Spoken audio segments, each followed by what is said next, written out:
Hi ladies, welcome to the Wifey for Lifey YouTube channel. So, I don't know if you guys know, you probably do know, I recently wrote a book. Right now it is available in ebook form. It's available on Kindle and it is available through PDF download, and I have a printed copy coming soon. So in the book, I am basically talking about femininity and how to be a feminine woman in your relationship without giving so much of yourself prior to marriage.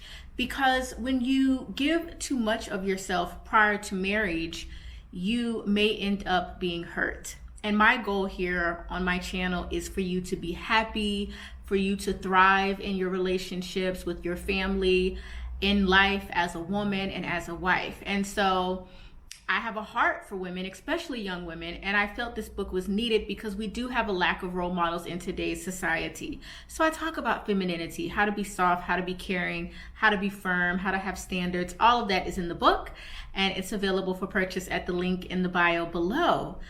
One of the topics I address is playing hard to get. I think this is talked about a lot online. A lot of gurus give really bad advice about dating, in my opinion, from my perspective.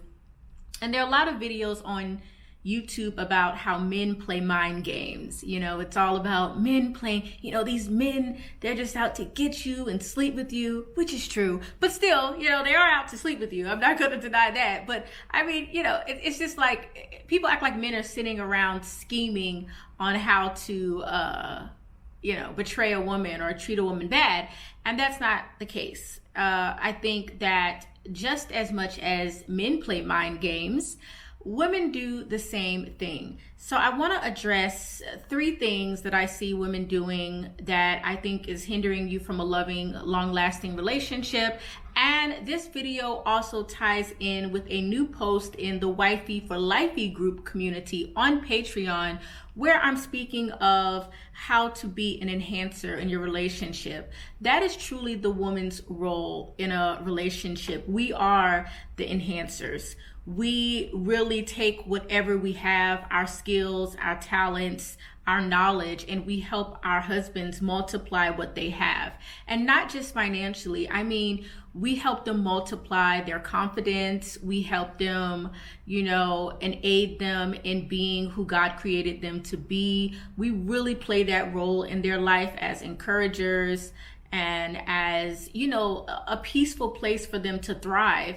And when you do that, you will find that your husband really pours back into you with so much love and so much affection and so much care because we are helping each other be the best. And so there is a new video in Wifey for Lifey group about how to be an enhancer. And in the first video, I'm talking about adaptability because it's important to have that skill in life in general. And I'm just going to pause for 1 second because I live in the Middle East and the call to prayer has happened and I don't want you guys to be distracted. So in today's video, I really want to talk about 3 ways that women play games.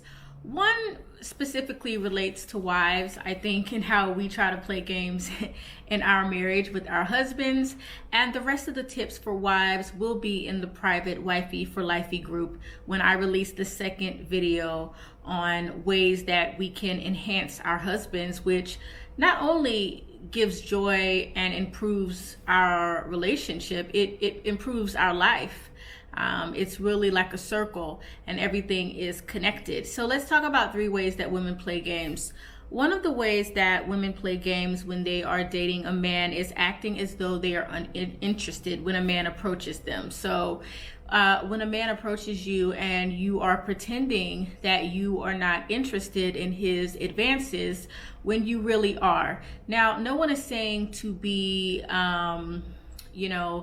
overexcited, falling on the floor and convulsing just because a man approaches you that you were also interested in, whether you like him because he's physically attractive or you've heard about him before and something about him that you find attractive. No one is saying, to fall on the floor and act like, you're just so honored just to be talked to.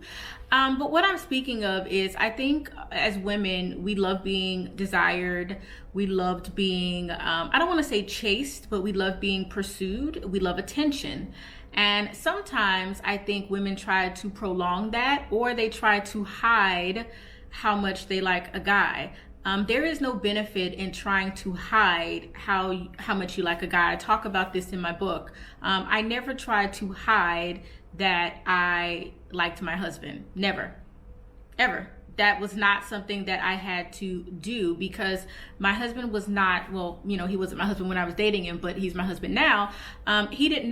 There was nothing he could do with that information that I liked him, because I had standards.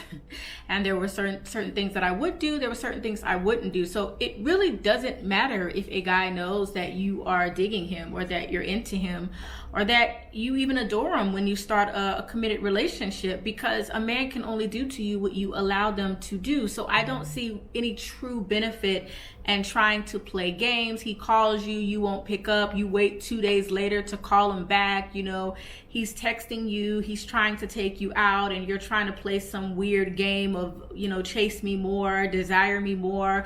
It's very weird, and masculine men are just going to stop pursuing you. I mean, they think they're a catch too, you know, just like you think you're a catch.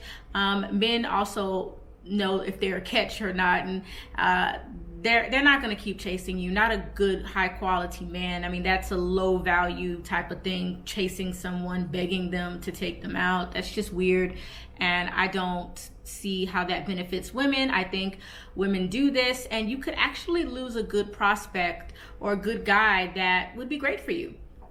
All right, so the second way I think that women destroy their relationships when you get into the dating phase is trying to show a man that you're still desirable. So let's say you're talking to a guy, and, you know, y'all are going to the phase where you're getting serious about each other, and because you're so insecure, you want to, you know, thought it up on Instagram, take your thirst trap pictures, still be talking to exes, bragging about how your ex still wants to be with you, just trying to do anything possible to get attention. This is very unattractive. Nobody wants a girl that they think is running around talking to a million guys, not a quality man anyway. And it's just weird what we do as women to try to get attention. And we've all done it. We've all done things to try to get attention, not because we're bad people. It's just that we like attention. We like to be adored. We like people to like us. And you just have to find a balance with all of that.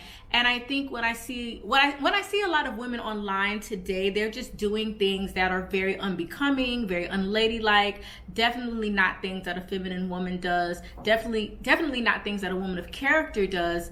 And so when you're trying to show your new prospect how many men like you, and you think like that's doing something for you, listen, here's the thing. A man is going to know that you are a catch and that other men like you. When I go out all the time, men look at me, men try to engage with me, I'm treated very well. If you are a good looking woman, if you are a woman that has something going for herself, naturally the man that is pursuing you is going to see that other men are also, you know, desire to have you or be around you, or whatever the reason that the men are desiring you. You don't have to like go out of your way to try to prove you're desirable to a man, because it just comes off looking very unattractive. The third thing that women do, I think, this is more so when you get into the relationship, is try to guilt trip. This was a huge thing for me. I was a huge guilt tripper, attempted to be, but my husband just didn't respond to it, because obviously he can't be controlled by me.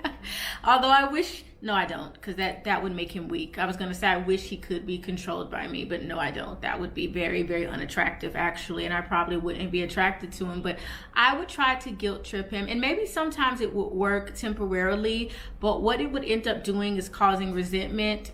It would end up causing us to have like a disconnection.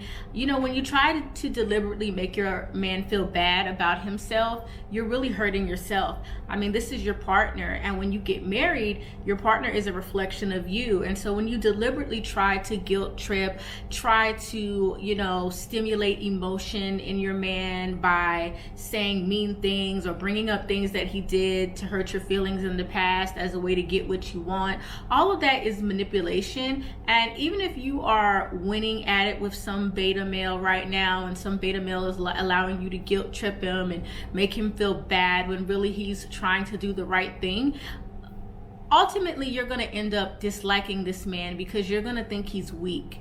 You know, a man that bends to our every whim is a weak man. And I know that that's controversial to say sometimes, but it is. You want a man that has his own mind, that has his own way that he likes to do things, but that is empathetic enough to see if you're hurting. And I think that's really key in a relationship. Emotional intelligence is so important for men and women. And so we all have done it before, try to guilt trip our man, make them feel bad so we can get what we want. And, you know, sometimes it works, but ultimately I find that it causes this divide in the relationship. You know, just say what you mean what you say. If you're hurt, say you're hurt. Listen for their response to see if they care. Look to see if they will change. But trying to do all this guilt tripping, it's a losing game. All right, so that's the 3 ways that women play mind games that I'm gonna share today. I will hop in the Wifey for Lifey community, like I said, and talk about some other ways that wives are trying to play mind games with their husbands that may have you losing. You know, your husband is not going to be enthusiastic to please you when he feels like he's being manipulated, or when he feels as though you are trying to do things to exert your control over him, because a relationship is not about control. So that's all I have for you today. Make sure you grab my new ebook, Be the Prize. It is one of the best things I've done for this platform. I had such a good time writing it, and I've received so much feedback. So I want to thank everybody who has supported the book and who is enjoying the book. And make sure you follow us on Instagram at Wifey for Lifey Group, and I will see you in my next video. Bye.